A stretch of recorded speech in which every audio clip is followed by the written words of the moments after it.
তোমাদের লাস্ট ভ্লগটায় বলেছিলাম যে আমার গলা ভেঙে টুকরো টুকরো হয়ে গেছে, তারপর দুদিন আর গলা দিয়ে আওয়াজ বেরোয়নি। বাট আমি এমনিতে ঠিক ছিলাম। যাই হোক, গলা দিয়ে আওয়াজ না বেরালেও এই কদিনে যে কাজটা আমি করে নিয়েছি সেটা হচ্ছে দিদির বিয়ের শপিং।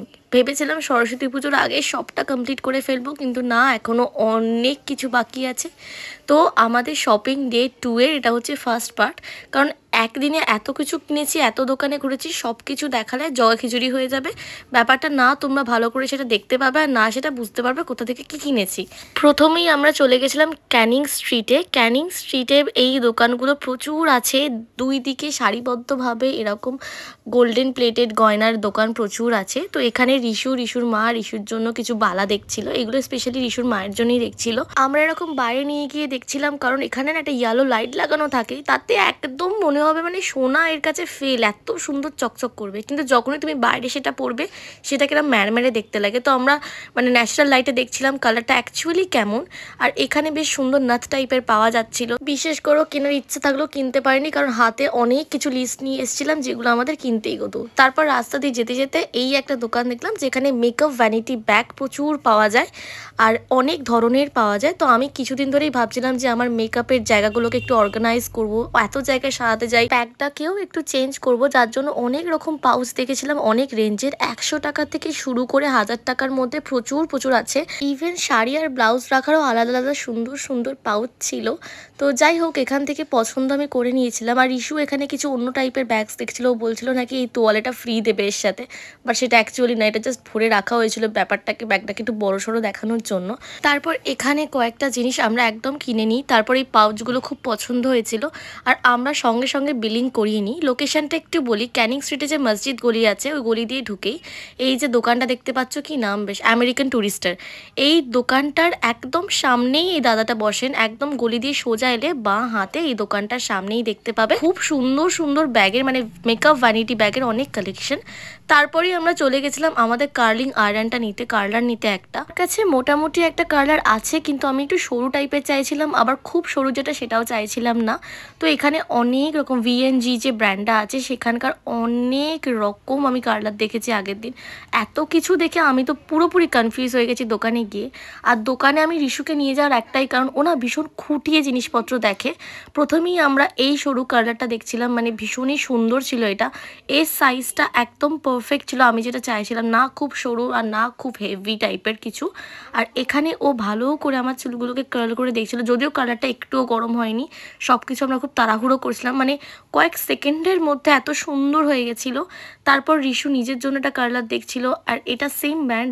আর পেছনে দিদিগুলো আমাদের খুব অদ্ভুত দেখছিল, কিন্তু কিছু করার নেই। কোনো জিনিস যখন তুমি দাম দিয়ে কিনছো সেই জিনিসটা প্রপারলি, স্পেশালি ইলেকট্রনিক্স জিনিস প্রপারলি চেক করে কেনাটাই আমার মনে হয় বেস্ট। তারপর এই কার্লারটা অনেকটা সময় পেয়েছিল জানো তো, মানে গরম হওয়ার টাইমটা অনেকটা পেয়েছিল যতক্ষণ আমার ওই চুলটা কার্ল হচ্ছিল। তো এই কার্লারটার রেজাল্টটা না আরও সুন্দর এসছে। দাও তোমাদেরকে রেজাল্টটা জাস্ট দেখাই, মানে লোকজন আমরা দেখতে যাচ্ছে রাস্তার মধ্যে এটা কী করছে, বাট কিচ্ছু করার নেই। আর এই দোকানটা ছিল কি বাগড়ি মার্কেটের একদম উল্টো দিকে, মানে আমেরিকান টুইস্টের দোকানটা থেকে একটু এগোলে ডান হাতে এই দোকানটা পড়বে, একদম রাস্তার ওপরেই। কার্লার, ক্রিম পার থেকে শুরু করে স্ট্রেটনার, ছেলেদের ট্রিমার থেকে শুরু করে সব কিছু ইলেকট্রনিক্স জিনিস পাওয়া যায়, আর ভালো ভালো ব্র্যান্ডেড পাওয়া যায়। তোমরা চাইলে কিন্তু এখান থেকে কিনতেই পারো সব কিছু, কিন্তু ক্যানিং স্ট্রিটের ওই মসজিদগুলির ভেতরে। তারপর এই কার্লটা দেখো জাস্ট কত সুন্দর হয়েছে। কালার একটু প্রপারলি যখন টাইম পায় না ভালো ভালো ব্র্যান্ডের কালারগুলো একটু হিট হওয়ার, তখন খুব সুন্দর সব কিছু লাগে। আর এইটা হচ্ছে নেলসের হেভেন বলতে পারো, মানে সিরিয়াসলি বলছি নেলসের হেভেন। মানে আমরা গেছিলাম আমাদের নেলসের কিছু প্রোডাক্ট কিনতে। হ্যাঁ, আমি নেল এক্সটেনশনও করাই, সেই জন্য আর কি কিছু জিনিস, মানে এটা হচ্ছে আমার বেস্ট ফ্রেন্ডের রিকোয়েস্ট, কিছু কালার আমরা দেখতে গেছিলাম। তো এখানে তোমাদের শেড কার্ডটা দেখাই, এত সুন্দর সুন্দর শেড আছে TFF এ, মানে দ্য ফ্যাশন ফ্যাক্টরি যে ব্র্যান্ডটা আছে তার এত সুন্দর সুন্দর শেড আছে যে কোনটা ছেড়ে কোনটা নেব, মানে মাথাটা ঘুরে যাচ্ছিল আমার। আর আমরা এখানে মানে ফোন খুলে রীতিমতো কালার ম্যাচ করে করে জিনিসপত্র নিচ্ছিলাম। তোমাদের এর মধ্যে কোন কালারটা পছন্দ হয়েছে আমার কিন্তু কমেন্ট করে অবশ্যই জানিও। আর আমি আর কি আর বলবো না, আমি নিজেই পাগল পাগল হয়ে যাচ্ছিলাম। দেখো এখানে কত ডার্ক কালারেরও অপশন আছে, স্পার্কেল মানে গ্লিটার কালারেরও অপশন আছে, মানে অনেক অনেক অনেক অপশান ছিল। তো আমরা এখানে ভালো করে দেখে টেকে আমাদের যে দরকারি জিনিসগুলো সেগুলো কিনে নিয়ে আমরা চলে গেছিলাম ধর্মতলা। কারণ ধর্মতলা আমাদের জন্য ওয়েট করছিল পুলক। পুলকেরও অনেক জিনিস কেনার ছিল নিজে। তার জন্য আমরা সোজা এখান থেকে বেরিয়ে চলে যাই ধর্মতলা। ধর্মতলা যাব আর এই মেট্রোর নিচে দিয়ে এখান দিয়ে গলে রাস্তা পার হব না, এটা জাস্ট হতে পারে না। আমার যে কত ভ্লগে তোমরা দেখবে যে আমরা শুধুমাত্র সাবওয়েটা দিয়ে রাস্তা পার হচ্ছি, মানে মেট্রো স্টেশনের ভেতর দিয়ে, মানে তার কোনো গুনতি নেই। তারপর ভাবলাম অনেক কিছু শপিং করে নিয়েছি, এবার একটু গলাটা ঠান্ডা করা দরকার। তো একটা মৌসম্বির জুস নিয়েছিলাম, কিন্তু খেতে প্রচুর তিতো ছিল। তারপর পুলক চলে আসে। পুলক আমার জন্য অলরেডি 1 ঘন্টা লেট, মানে ওয়েট করছিল। লেট নয়, লেট আমি ছিলাম 1 ঘন্টা। তারপর চলে যাই শ্রীলেদার্সে।